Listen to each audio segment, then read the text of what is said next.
கடகராசியினுடைய திருமண வாழ்க்கை எப்படி இருக்கும், அல்லது கடக லக்னத்தினுடைய திருமண வாழ்க்கை எப்படி இருக்கும் அப்படிங்கிறத நம்ம பார்க்குறோம். கடகம் அப்படின்னு சொன்னாலே ரொம்ப இறக்கப்படக்கூடியவங்க, ரொம்ப பாசமாக இருப்பாங்க, நண்பர்களுக்காக எதையும் செய்வாங்க. ஸோ இந்த ஒரு குணநலன்கள் அவங்கள்ட்ட அதிகமாக இருக்கும். உழைப்பு அளவுக்கு அதிகமாக இருக்கும், கடினமாக உழைக்கக்கூடியவங்க. முன்னேற்றம் அப்படிங்கிறது உங்களுக்கு கொஞ்சம் குறைவாக தான் இருக்கும். என்னென்னு கேட்டிங்கன்னா, திருமணத்துக்கு பிறகு ஒரு நல்ல வாழ்க்கை அப்படிங்கிறது அமையும். இவங்களுக்கு திருமண வாழ்க்கை எப்படி இருக்கும் அப்படின்னு பார்த்தீங்கன்னா, கலப்பு திருமணத்துக்கான ஒரு வாய்ப்பு உண்டு. ஆனால் இவங்க திருமணம் பண்ணிட்டு போகக்கூடிய இடம் அப்படிங்கிறது, அல்லது இவங்களுக்கு வரக்கூடிய வாழ்க்கை துணை அப்படிங்கிறது ஒரு பேர் புகழ் உள்ள ஒரு அமைப்பில் அமைவாங்க. ரெண்டாவது விஷயம் பார்த்துக்கிட்டிங்கன்னா, இவங்க வாழ்க்கை துணையை முதல்ல சந்திக்கும்போது கருப்பு நிறங்கள் அவங்களுக்கு சம்மந்தப்படும். இதை வச்சு அவங்க வாழ்க்கை துணை இவங்க தான் அப்படின்றத முடிவு பண்ணிக்கலாம். இவங்க வந்து ரொம்ப கடினமாக உழைக்கக்கூடியவங்க கடகராசிக்காரங்க அப்படின்றதுனால இவங்களுக்கு வரக்கூடிய வாழ்க்கை துணை ரொம்ப சோம்பல்தனமாக இருப்பாங்க. சோம்பல், சரியான உழைப்பு இல்லாமல் இருந்துக்கிட்டு இருப்பாங்க. இவங்க கடகமே அவங்கள உழைக்க விடாது. ஸோ இது ஒரு கான்செப்ட். அவங்களுக்கு இயல்பாகவே சோம்பல்தனமான ஒரு அமைப்பில் தான் இருப்பாங்க.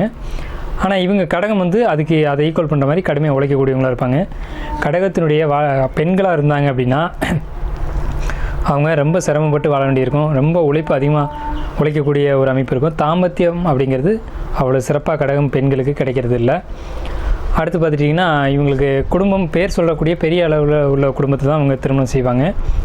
கடகத்தினுடைய தந்தையினால் வளர்ச்சி அப்படிங்கிறது கடகத்துக்கு குறைவு தான். கடகத்தினுடைய மாமனார் அப்படின்னு பார்த்தோம் அப்படின்னா மிகப்பெரிய ஒரு பேர் புகழ் உள்ள ஒரு அமைப்பில் இருப்பாங்க. கடகத்துக்கு குழந்தை அமைப்பு அப்படின்னு எடுத்துக்கிட்டிங்கன்னா, முதல் குழந்தை ஆண் குழந்தை பிறந்தால் ரொம்பவுமே நல்லது. பெண் குழந்தை பிறக்கக்கூடவே கூடாது. மீறி அப்படி பிறந்தாலும் தத்து கொடுத்துடணும். கடகத்துக்கு ஆண் குழந்தை தான் சிறப்பு. முதல் குழந்தை ஆண் குழந்தை கிடச்சிடும் கடகத்துக்கு பெரும்பாலும். அப்படி கிடைக்கல அப்படின்னா, பெண் குழந்தை கிடச்சிச்சு அப்படின்னா அது கண்டிப்பாக தத்து கொடுத்துடணும். ஆண் குழந்தை தான் ரொம்ப ஒரு அதிர்ஷ்டத்தை கொடுக்கும். குழந்தைங்க பிறந்ததுக்கப்புறம் தன்னையே குழந்தைங்க வாழ்க்கைக்காக ஒப்படைச்சிடுவாங்க இந்த கடகம். பெண்களாக இருந்தால் திருமணத்துக்கு பிறகு வேலைக்கு போகிறதில்ல, குடும்பத்தை பார்த்துக்கிறது அப்படின்ற மாதிரி ஓட ஆரம்பிச்சிருவாங்க. கடகம் வந்து அரசு வருமானம் சம்மந்தப்படும். அரசு வருமானம்னா அரசு உதவி பெறும் அமைப்பில் கூட இருப்பாங்க. இபி ஆஃபீஸ், எலக்ட்ரிக்கல் இதிலெல்லாம் உங்களுக்கு தொடர்பு இருக்கும். இதன் மூலம் வருமானம் இருக்கும். அரசியல், அரசாங்க தொடர்பு இதெல்லாம் கடகத்துக்கு வருமானத்தை கொடுக்கும். கடகம் அப்படின்றாலே தன்னை வந்து தியாகம் பண்ணிக்கிறது அப்படின்னு ஒரு அர்த்தம் இருக்குது.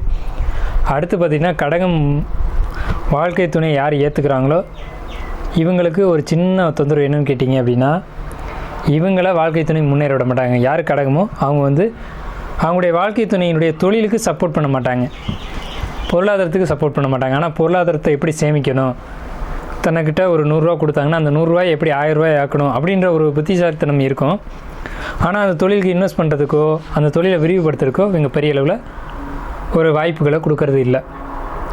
கடகத்தை திருமணம் செஞ்சுக்கிட்டவங்க எப்படி ஃபீல் பண்ணுவாங்கன்னா, நம்மளுடைய வளர்ச்சிக்கு இவங்க உறுதுணையாக இல்லை அப்படின்ற மாதிரி ஃபீல் பண்ணக்கூடிய ஒரு அமைப்பு திருமண வாழ்க்கையில் கடகத்துக்கு ஏற்பட்டுரும். குழந்தை அமைப்பு சொல்லியாச்சு, திருமண வாழ்க்கையை பற்றி ஓரளவுக்கு சொல்லியாச்சு. ஸோ இதுதான் கடகத்தினுடைய திருமண அமைப்பு அப்படிங்கிறது.